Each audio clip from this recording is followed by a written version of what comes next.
You're selfish, narcissistic, heartless. What are we calling them lately? Not psychopathic people. Yeah, psychopaths. Narcissists. Completely selfish. Your teachers. Your narcissistic, psychopathic, completely selfish teachers. At this time on earth, all things are coming up for review. Like the new magic wand I got. This is kind of fun. Play with fun and games. Your subconscious goes by subconscious symbolism, and so therefore it responds to that stuff, so you can use all of it. Yes, at this time on earth, all things are coming up for review, for release, for healing, for clearing. And so an appropriate rebalancing of true self, the boundaries of self, of the experience of individuality, giving the ego its appropriate role of giving us the experience of individuality. All these things are going to be coming up at this time. So, quote, the old ways of saying it was that the demons shall be released upon the earth, right, at this time. Why? Because they teach us. They are our teachers, your narcissistic, psychopathic teachers. That's why a lot of it is happening right now, as it should, right on time. What else is the test? You have to actually test yourself. Theoretically, you might go, oh yes, we should have appropriate boundaries and we should say no to people that are obviously, not able to share with others. They need to learn, the hard way. But are you willing to put it into practice? Are you willing to be the asshole, the hard teacher? This has always been this through history. Whether it's the prodigal son, God finally gets through to the guy in the Bible, says, kick him out, get him the fuck out of here, let him go learn in the wilderness.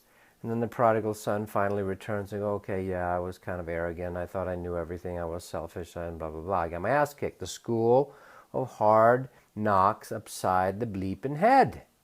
We need it, right? So the quote, this idea, but be careful of labeling. As you start labeling and you start looking for narcissistic personalities, he's a psychopath or sociopath. That's what we're calling it nowadays. Sociopath. Then you stick a label on it. No, it's going to go beyond labeling. You have to learn to feel it to heal it. Feel it with your heart. Feel it with your solar plexus. Does that feel right for me? No. Then that's what they're teaching you. It's all part of it. If we have had a false concept of what it's like to be humble and or selfish, the humble, selfish spectrum, dichotomy, polarity, duality, if we have had a wrong idea about that, oh, look at so-and-so, Saint so-and-so, they had no personal desires whatsoever. They just sacrificed their whole life and struggled and worked hard. You must work hard, oh, and then finally die. And then finally God lets you in and says, oh, you were so good, and here's your mansion in the sky. Bunch of horse shit that's obviously not balanced. This sacrificing, martyring yourself. So these unconscious reflexes, bing, bing, right, of I should sacrifice myself for others or always be there to help. You know how many people there are of us that are out there going, oh, I'll help them immediately, but my own house looks like shit. My own house is not in order. My own body is, I'm so quick to give advice to others. And this automatic helping addiction. Why? Because helping addiction helps you not to have to what? Look at yourself. It's like heroin addiction, helping addiction, giving addiction. On every show of intervention on television, it's always grandma back there. They've finally got the, crack addicted, whoever, meth addicted, whoever, child that's been stealing, robbing them all blind, because they're possessed by this addictive energy. They finally got them in a place where everyone said, look, that's it. We're not going to help you anymore, love you, but I'm cutting you off. It's always grandma in the back who's addicted to helping. But Johnny's such a nice boy. He can stay with me. And she blows the whole thing. They should muzzle grandma in those interventions. They should put a freaking muzzle on her and blind. She's not allowed to attend. That part of you that is the helping addiction, you need a narcissist. You need a sociopathic personality, as you're calling it, to help you wake up. 2x4 to the head for you. Right? So they're perfect. At this time on earth, in order to help people surface this deep, dark shit, the ancient stuff that maybe you could let slide in the 50s under Eisenhower and appear, the fake imagery on the surface. Father knows best. Everything is fine. Never mind that Susie's getting molested in the basement. We're not going to talk about it. All that denial has to surface now for real healing. For real healing, all the denial has to surface. So the sociopaths and the narcissists are there to help you surface your very well hidden denial. See, denial's easy to see when it's something, obvious. Someone's drinking and going, well, it's not my, no, I don't drink, and 12 shots of vodka, in the middle of the night. That's easy to see. The harder denials to see are the ones that are, quote, accepted by society, like workaholicism, helpaholicism, enableaholicism, right? Those things are harder to see.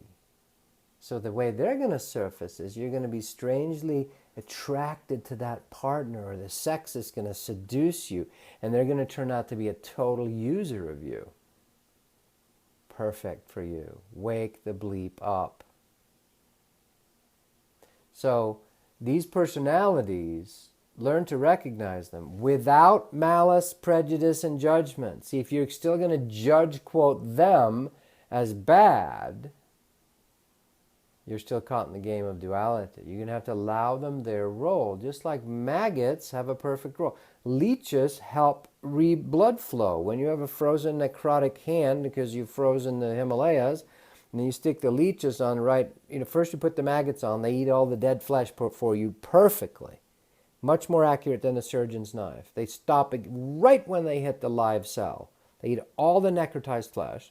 Then you put the leeches on, and they will suck the blood back in, and you can actually do that ahead of time to save some of the flesh.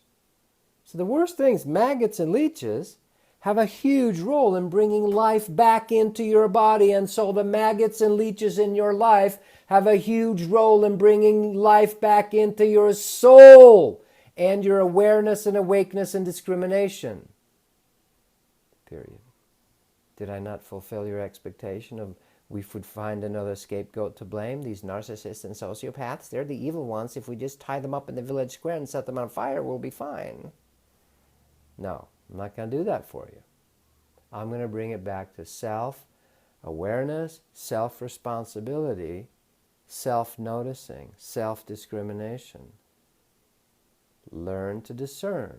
Learn to discern. What's the energy? You have to be taught. See, it'll come as wolves in sheep's clothing. Bless wolves. Get over that. But that's the old image, right? We take people to see the wolves. Sorry, wolves. You have to learn it. It hides beautifully in your sweet grandma. A very powerful teacher, pioneer, tells the story about how he went to a seance once. And at the end of the seance, this spirit came through going, I'm drowning, help, help, help. And he said, he could feel, that's my grandmother. And he had been a little boy and loved her and was completely open to her. Well, when Grandma passed, his spirit, his energy, was totally open to his grandma. So she, as a drowning victim, because she didn't know what was going on the other side, and her fears came up in the life review, jumped into his body because he was too open to her. See, it's easy to tell the evil or the dysfunction is all it is in obvious ones, like, the guy coming to rob your house. But it's not as easy to protect against it when it's from your grandma or your partner or your daddy or your husband or in your child. Because family should always be there for family no matter what. Really? Blood is thicker than water? You know what my answer always is to that? Spirit is more powerful than blood. You will know the members of your true family the instant you meet them. Fake family, you will be around them for thousands of years and never really connect with them. Find your true family. This is also something that's happening on earth at this time. That's why master teachers always say that, Jesus, the Prince of Peace, says, I've come to bring a frickin' sword, set brother against brother, father against son. What? He's addressing that idea. And that's why of real family, real soul communion. And that's why inside your own families now, in your own relationships, in all of ours, we have to go back in and learn these lessons. So it hides more powerfully in your sweetie pie grandma. I'm picking the ultimate thing, Marie Callender's pies. Yeah, really? Learn to discern. The archonic, if you want, dysfunctional demons, whatever you want to call it, symptoms, denials, will of course hide where you will least expect it. They're not going to announce themselves. Learn to discern.